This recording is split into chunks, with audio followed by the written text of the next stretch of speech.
ایک زمانہ تھا جب اللہ نے بنی اسرائیل کو عزت و عظمت سے نوازا، لیکن جب قومیں اپنے رب سے بے پرواہی کرتی ہیں تو ان پہ زوال بھی آتا ہے۔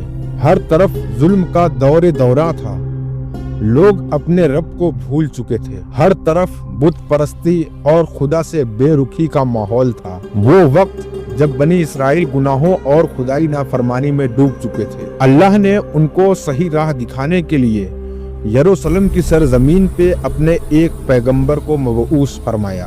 اس نبی کا تعلق بنی اسرائیل سے تھا۔ آپ بچپن ہی سے بہت ہی خوبصورت اور عقل مند تھے، چہرے پر نور اور باتوں میں بلاغت تھی۔ دھیرے دھیرے آپ نوجوانی کی دہلیز پہ قدم رکھ رہے تھے۔ اس وقت بابل شہر کا ایک طاقتور اور ظالم بادشاہ تھا، بخت نصر۔ وہ بنی اسرائیل پہ اللہ کا عذاب بن کے نازل ہوا۔ قوم عمالقہ کا بت جس کا نام نصر تھا، وہ اس بت کی پوجا کیا کرتے تھے۔ ایک صبح اس کے پاس ایک لاوارث بچہ پڑا ہوا ملا۔ کیونکہ اس بچے کے والدین کا کچھ اتا پتہ نہ تھا، اس لیے اس کا نام بخت نصر رکھا گیا، یعنی نصر کا بیٹا۔ اللہ کی شان کے کیا کہنے، یہی لڑکا بڑے ہونے کے بعد والی بابل بنا اور پھر اس کے بعد بابل کا بادشاہ۔ بنی اسرائیل کے لوگ اس وقت یہودا کے علاقے میں آباد تھے۔ ان کے بادشاہ نے یہودیوں کے ساتھ مل کے بخت نصر کے خلاف بغاوت کی۔ جب بخت نصر تک بغاوت کی خبر پہنچی تو وہ غصے سے آگ ببولا ہو گیا اور اپنی فوج کو یروشلم پر حملے کا حکم دے دیا۔ یروشلم کو مٹی میں ملا دو۔ بخت نصر کی فوج نے شہر کو چاروں طرف سے گھیرے میں لے لیا۔ اس نے بیت المقدس پر حملہ کیا اور پورے شہر کو آتش نظر کر دیا۔ لاکھوں یہودیوں کو بے دردی سے قتل کیا اور بہت سے لوگوں کو قید کر لیا۔ انہی قیدیوں میں ایک خوبصورت نوجوان عمر کا بچہ بھی تھا جس کا نام تھا حضرت دانیال علیہ السلام۔ ایک معصوم بچہ اپنے گھر، والدین اور اپنے لوگوں سے جدا کر لیا گیا اور قید کر کے بابل شہر لے جایا گیا۔ لیکن دانیال علیہ السلام کا دل مضبوط رہا۔ انہوں نے صبر کیا اور اپنے رب پر بھروسہ رکھا۔ جب بادشاہ کے لوگ دانیال علیہ السلام کو بابل لائے تو سب کو یہ بچہ سب سے الگ نظر آیا۔ بادشاہ نے بھی غور کیا، آپ کے چہرے پہ ایک الگ سی نورانیت ہے۔ اس نے حضرت دانیال علیہ السلام اور ان کے ساتھ 3 اور بچوں کو جو خوبصورت اور دانش مند تھے انہیں اپنے محل میں رکھنے کا فیصلہ کیا تاکہ انہیں تعلیم دی جائے اور دربار میں استعمال کیا جا سکے۔ تاریخی کتب میں آتا ہے کہ حضرت دانیال علیہ السلام کے ساتھ حضرت ارمیا علیہ السلام بھی تھے۔ بخت نصر نے یہ حکم دیا، ان بچوں کو گوشت کھلایا جائے تاکہ یہ ذہین اور عقل مند ہو۔ لیکن حضرت دانیال علیہ السلام نے گوشت وغیرہ کھانے سے انکار کر دیا، کیونکہ اس دور میں حلال اور حرام کی کوئی پرواہ نہ تھی۔ اس لیے آپ علیہ السلام نے بادشاہ سے فرمایا، مجھے 1 مہینے تک صرف سبزیاں کھلائی جائیں، پھر میرا امتحان لیا جائے۔ بخت نصر نے ایسا ہی کیا۔ 1 مہینے بعد جب امتحان لیا گیا تو حضرت دانیال علیہ السلام سب سے دانش مند اور عمدہ جواب دینے والے ثابت ہوئے۔ بادشاہ نہیں جانتا تھا کہ یہ بچہ کوئی عام بچہ نہیں بلکہ اللہ کا نبی ہے، اور جلد ہی وقت آنے والا تھا جب حضرت دانیال علیہ السلام اللہ کے حکم سے ایسے راز بیان کریں گے جن سے بادشاہ بھی حیران رہ جائے گا۔ ایک رات بخت نصر اپنے بستر پر سویا۔ اسے ایسا خواب آیا جس نے اس کی نیندیں اڑا دی۔ اس نے دیکھا ایک عجیب سا بت کھڑا ہے۔ اس کا سر سونے کا ہے، سینہ اور بازو چاندی کے، پیٹ اور جانگھیں پیتل کی، ٹانگیں لوہے کی ہیں اور پیر مٹی اور لوہے کے ملے جلے ہیں۔ پھر آسمان سے ایک پتھر آتا ہے اور اس بت کو ٹکڑے ٹکڑے کر دیتا ہے۔ بادشاہ نیند سے جاگا تو پسینے سے تر تھا۔ اسے سمجھ ہی نہیں آیا کہ اس خواب کا کیا مطلب ہے۔ وہ اپنا خواب بھی بھول چکا تھا۔ گھبراہٹ کے عالم میں اس نے اپنے سارے جادوگر اور تعبیر بتانے والوں کو بلا لیا۔ بادشاہ بولا، اگر تم سچ میں علم والے ہو مجھے یہ مت بتاؤ کہ میرے خوابوں کی تعبیر کیا ہے، بلکہ تم خود بتاؤ میں نے کیا خواب دیکھا ہے۔ سارے جادوگر اور پروہت حیران رہ گئے۔ انہوں نے کہا، اے بادشاہ، یہ تو ناممکن ہے کہ کوئی انسان کسی کا دیکھا ہوا خواب کیسے بتا سکتا ہے۔ بادشاہ غصے سے تڑپ اٹھا اور بولا، اگر کسی نے میرا خواب اور اس کے تعبیر نہ بتائی تو سب کو قتل کر دیا جائے گا۔ دربار میں خوف کا سناٹا چھا گیا۔ اس دوران حضرت دانیال علیہ السلام کی طرف نظر گئی تو انہوں نے بادشاہ سے مہلت مانگی اور پھر اپنے ساتھیوں کے ساتھ بیٹھ کر اللہ سے دعا کرنے لگے۔ اے ہمارے رب، تو ہی ہے جو چھپے ہوئے رازوں کو جانتا ہے، ہمیں بادشاہ کا خواب اور اس کی تعبیر بتا۔ اللہ نے حضرت دانیال علیہ السلام پر رحمت فرمائی اور انہیں اس خواب کا علم دے دیا۔ صبح حضرت دانیال علیہ السلام بادشاہ کے سامنے حاضر ہوئے اور بولے، اے بادشاہ، تیرا خواب میں تجھے بتاتا ہوں۔ انہوں نے پورا خواب بیان کیا اور بادشاہ بھی دنگ رہ گیا۔ حضرت دانیال علیہ السلام نے آگے تعبیر بھی بتائی۔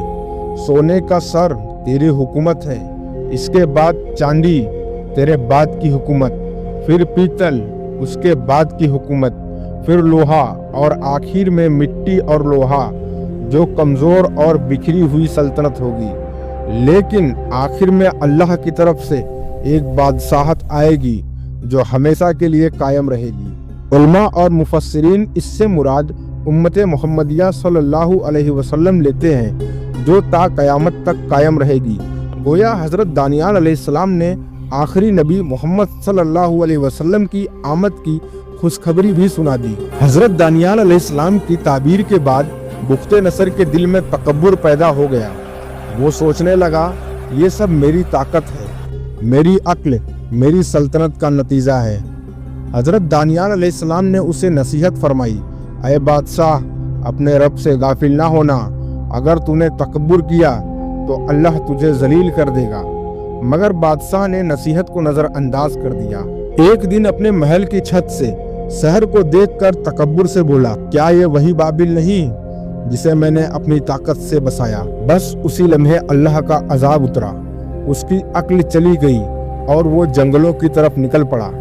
7 سال تک وہ جانوروں جیسی زندگی بسر کرتا رہا، گھاس کھاتا، بارش میں بھیگتا، اس کے بال بڑھ گئے اور ناخن پنجوں جیسے ہو گئے۔ 7 سال بعد اللہ نے اسے پھر مہلت دی اور وہ اپنے محل واپس لوٹا۔ حضرت دانیال علیہ السلام اب بابل کے دربار میں ایک اہم شخصیت بن چکے تھے۔ بادشاہ ان پر بھروسہ کرتا، لوگ عزت و اکرام کرتے، لیکن جہاں عزت ہوتی ہے وہاں حسد اور بغض بھی پیدا ہوتی ہے۔ دربار کے بڑے امیر اور درباری حضرت دانیال علیہ السلام سے حسد کرنے لگے۔ انہوں نے چال چلی اور بادشاہ سے کہا، آپ ہی ہمارے خدا ہیں، ایسا قانون بنایا جائے کہ 40 دن تک کوئی بھی آپ کے علاوہ کسی اور کی عبادت نہ کرے، اور جو اس کے خلاف کرے اسے سزائے موت دی جائے۔ بادشاہ نے تکبر میں آ کر یہ قانون بنا دیا۔ مگر حضرت دانیال علیہ السلام کون تھے؟ آپ اللہ کے نبی، جنہوں نے اپنے رب کی عبادت کو چھوڑنا گوارا نہ کیا۔ دشمنوں نے انہیں عبادت کرتے دیکھا اور بادشاہ کو خبر دی۔ مجبوری میں بادشاہ نے سزا کا حکم دیا اور سزا تھی شیروں کی کچھاڑ۔ بھوکے شیروں کے بیچ حضرت دانیال علیہ السلام کو پھینک دیا گیا اور دروازے بند کر دیے گئے۔ مگر اللہ اپنے بندوں کو کبھی اکیلا نہیں چھوڑتا۔ صبح جب دروازہ کھولا گیا تو شیر حضرت دانیال علیہ السلام کے پاس بیٹھے تھے جیسے پالتو جانور ہوں، اور حضرت دانیال علیہ السلام اپنے رب کے ذکر میں مشغول تھے۔ بادشاہ نے کہا، بے شک حضرت دانیال علیہ السلام کا رب ہی سچا خدا ہے، جس نے اپنے نبی کو شیروں کے منہ سے بھی بچا لیا۔ اس کے بعد بادشاہ نے ان بغض رکھنے والوں کو جنہوں نے حضرت دانیال علیہ السلام کے خلاف سازش کی، انہیں اور ان کے اہل و عیال سمیت اسی غار میں بند کر دیا۔ شیروں نے ان پر حملہ کیا اور چیر پھاڑ کر رکھ دیا۔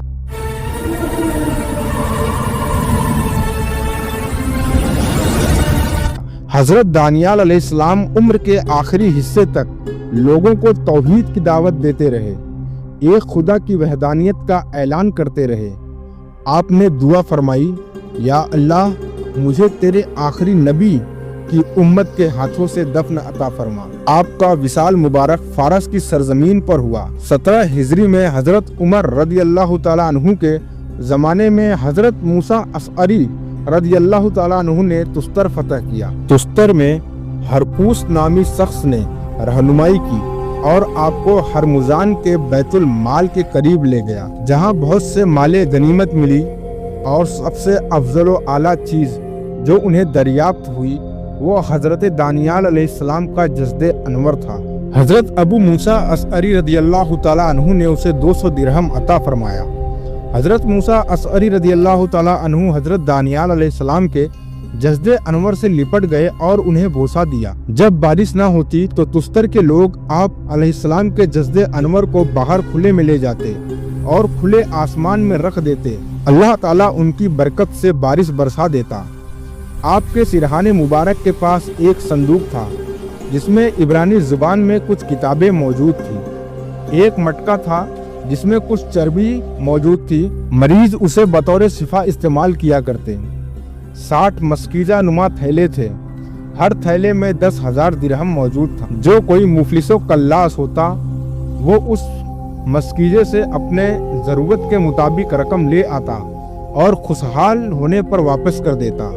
جو واپس نہ کرتا وہ شخص کوڑ کی بیماری میں مبتلا ہو جاتا۔ حضرت موسیٰ اشعری رضی اللہ تعالیٰ عنہ نے خلیفہ دوم امیر المومنین حضرت عمر رضی اللہ تعالیٰ عنہ کی بارگاہ میں ایک خط تحریر فرمایا اور اس میں ساری تفصیل درج فرما دی۔ امیر المومنین حضرت عمر رضی اللہ تعالیٰ عنہ نے جواب ارشاد فرمایا، کتاب اور چربی تھوڑی سی مدینہ منورہ بھیج دیا جائے، دراہم غربا اور فقہا میں تقسیم کر دیا جائے۔ حضرت دانیال علیہ السلام کے جسد انور کو گلاب اور بیری کے پتوں سے غسل دیا جائے اور نامعلوم مقام پر دفن کیا جائے تاکہ کوئی شرک میں مبتلا نہ ہو جائے۔ خط کے جواب کے مطابق حضرت موسیٰ الاشعری رضی اللہ تعالیٰ عنہ نے ایسا ہی کیا۔ لوگوں کے سامنے 13 قبریں بنائی گئی۔ رات کے وقت تنہائی میں حضرت موسیٰ اشعری رضی اللہ تعالیٰ عنہ اور حضرت انس بن مالک رضی اللہ تعالیٰ عنہ نے انہیں قبر مبارک میں دفن کر دیا۔